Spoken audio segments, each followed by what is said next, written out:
All right, so what I have, just from the ground up, I have a blank white layer, which is like the paper white of photo paper. I have my solid color fills. There's a few areas I still need to fill in. So at this point, what I want you to do is any areas that are just still pure white, I want you to pick kind of a neutral tone, either warm or cool. I think I'll pick a cool,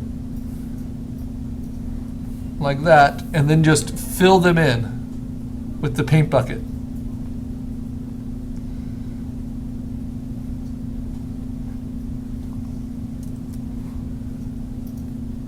So anything you haven't made a choice for, just fill it in so that when you turn off your white layer, you don't have a lot that's just empty. And then I have the blacks and grays on top. And then on top of that, I have this little special effect, which is an overlay with color mode at a very low opacity, which helps bring some color into those black areas. Now my color fills aren't perfect yet. And when I see a problem like an edge like that, I go to my brush, but I keep my paint dropper to sample only from the current layer. And then I stay on my color fill layer. It's the only one I'm using that's not locked. And I can sample from underneath it and not have the grays mixed in. So I can match those colors perfectly and tighten up any edges within reason. We don't need to get this perfectly colored where we fill in every line exactly right. We're not getting paid enough to do that. All right.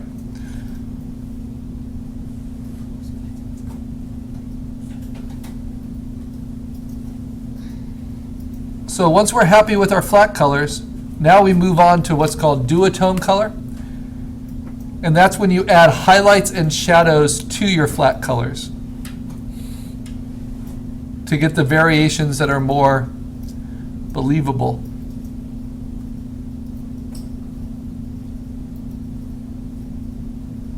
And what's nice is we don't have to do very much for that at all because we've already chosen all of our flat colors. So making those hard decisions makes our life a lot easier.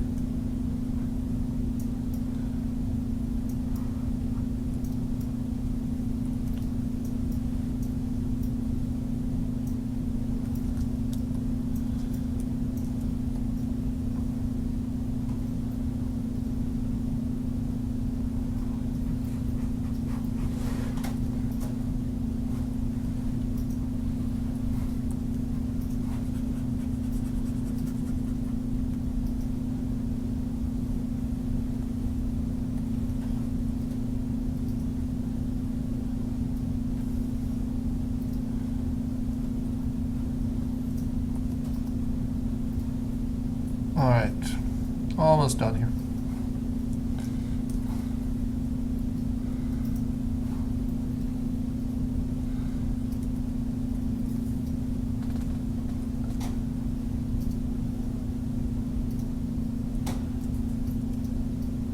So for the sake of the demo, I'll move along. Now, there might be little details that you didn't do the flat color for, like this, like brass lock and doorknob. But the big ones you want to make sure you get, like the edge of his shirt here. Because your flat colors become your first step. And you want them to be pretty well tied to the different local textures, the skin, the shirt, the guitar, etc. There's more green than I imagined. Let me do that quick.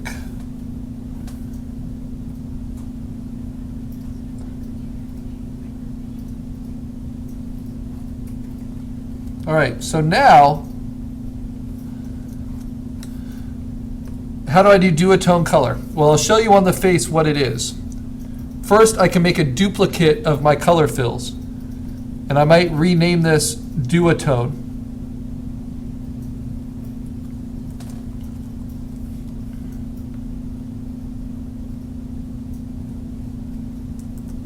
Just to help me understand the difference. And right now they're identical. But what I can do with this duotone layer, while I have the black and grays showing, is first I want to play with levels. And I want to push the highlights pretty extreme to one side. Not so much even the highlights, it's just the midtones. If I push the highlights extreme, we'll just go to black and white. But the midtone's pretty high, maybe a little bit of the highlights. Okay, so there's now a big difference between these colors and these colors, right? One's lighter, one's darker.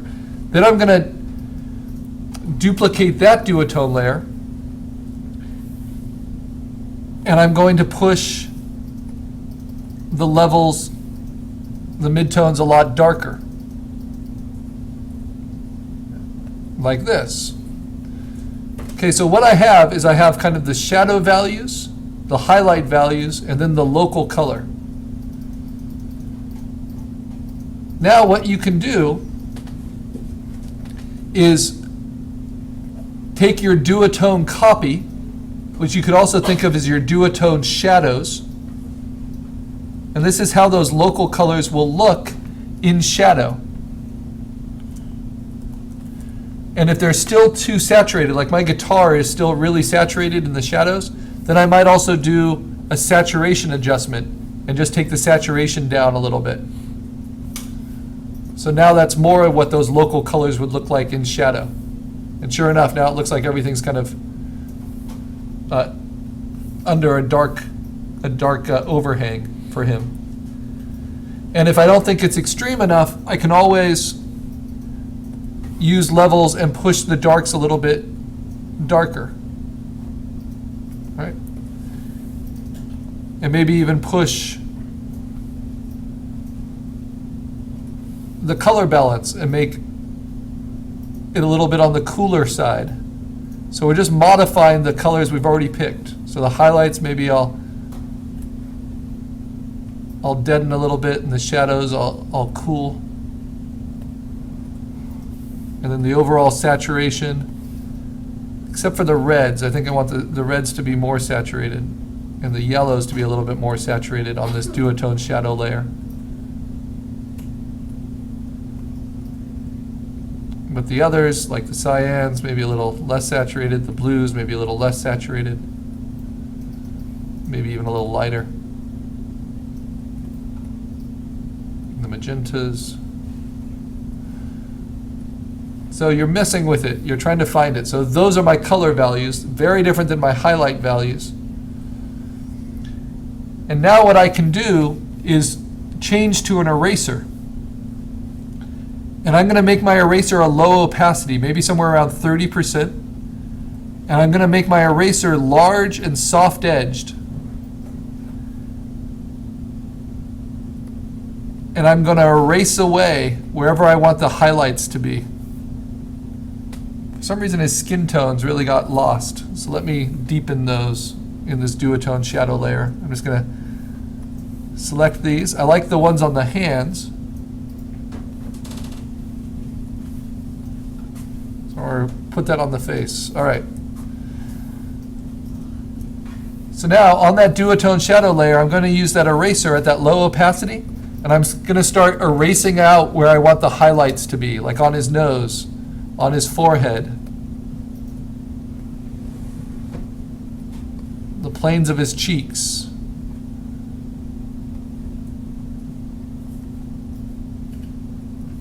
The highlights of his ears. Slightly give it a different temperature.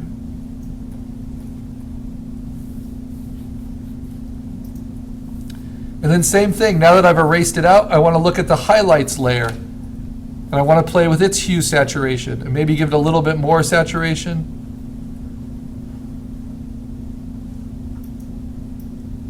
Give it a little bit more pink. Just to split that local color into some different parts.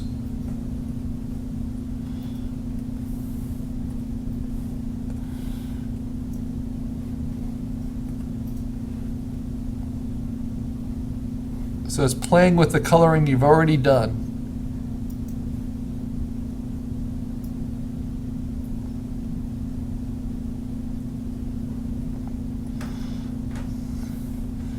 Now the beauty is with just that eraser, I can erase the highlights everywhere in the picture. So I'm not painting anymore, I'm just finding highlights and hitting those with that soft brush, like on his Adam's apple, on his shirt,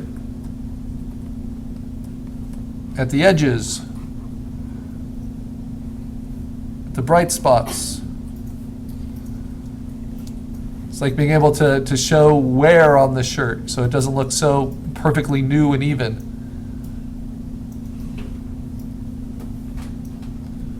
And again, you have to have good, accurate, flat, local color to be able to do these modifications. But it works quite well. So on his hand, in the highlights, even though they're not the most accurate, I can show that. And where I don't erase, the shadow comes through. On the guitar.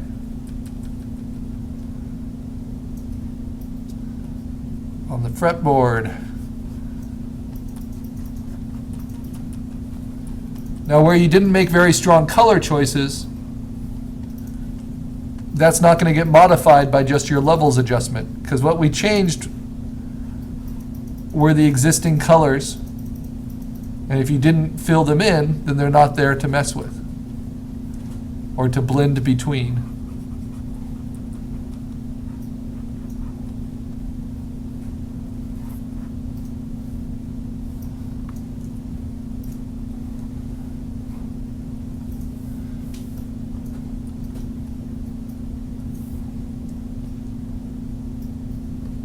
So that's the flat color. That's with the duotone highlights. And that's with the duotone shadows. And then, of course, like everything we do with layers, we can play with the opacities and see how much they help. So I can take my duotone highlights, and I can take that opacity down if I want more of that flat color to come through. And the shadows, I can see how much of that I want. But it's going to give me variation in my flat colors. That is helpful. You can see those. Makes the guitar feel a lot more organic. I need to work more on the face, I think. And so that's a good way to start. And now with your brush, instead of a hard edge 100% brush, I'm going to use a 0% hardness and a lower opacity brush. And start kind of using blush. Picking, whoops, come on, keep up with me. Picking certain colors for certain things. So I'm going to save it now that I've done those duotone layers.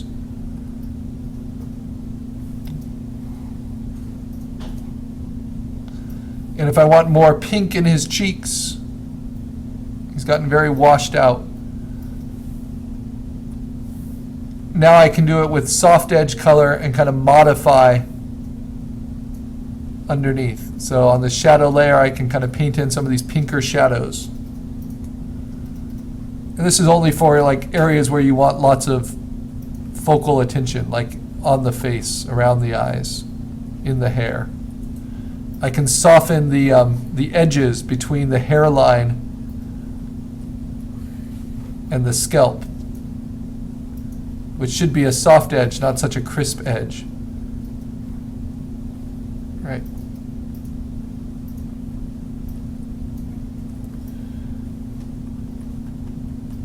Give him a little bit more rosiness in his cheeks, and you build it up slowly because you're at a low opacity with the soft edged brush.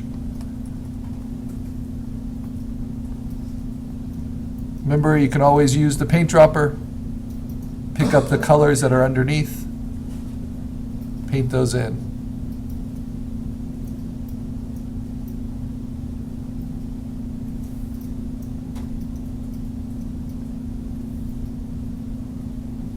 And you could set your dropper now to not just be current layer, but current layer and below.